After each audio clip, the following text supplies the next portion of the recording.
ನೀನು ಏನ್ ತಿಳ್ಕೊಂಡಿದ್ಯಾ? ಗಾಂಜಾ ಕೇಸು, ಕೊಲೆ ಕೇಸು, ಕಳ್ಬಟ್ಟಿ ಕೇಸ್ ಅಂತ ಕೇಸ್ಗಳ ಮೇಲೆ ಕೇಸ್ ಹಾಕ್ತಾ ಇದೆಯಾ? ಮೊದ್ಲು FIR ನ ಹರಿದು ಬಿಸಾಕು. ವೈಕುಂಠದ ಕೇಸ್ನ ಕ್ಲೋಸ್ ಮಾಡಿ ಅವ್ರನ್ನೆಲ್ಲ ರಿಲೀಸ್ ಮಾಡು. ಇಷ್ಟೊತ್ತು ನೀನ್ ಹೇಳಿದ್ದನ್ನೆಲ್ಲ ಪೇಪರ್ ನಲ್ಲಿ ಸೈನ್ ಹಾಕೊಡು, ರಿಲೀಸ್ ಮಾಡ್ತೀನಿ. ನಾನು ಬರ್ಕೊಡ್ಬೇಕಾ?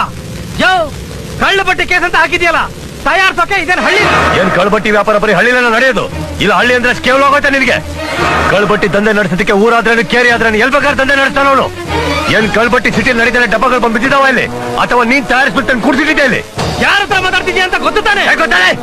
ಅರೆಸ್ಟ್ ಮಾಡಕ್ಕಿಂತ ಮುಂಚೆ ರಿಲೀಸ್ ಮಾಡುವಂತ ಇದೆಯಲ್ಲ, ನೀನು ಒಂದು ಅಸಿಸ್ಟೆಂಟ್ ಕಮಿಷನರ್ ಏನೋ?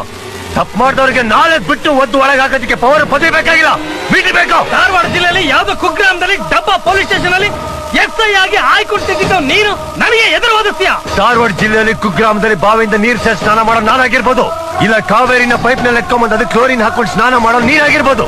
ಇಬ್ರಿಗೂ ಕೊಟ್ಟರೆ ಕಾಕಿದೆ.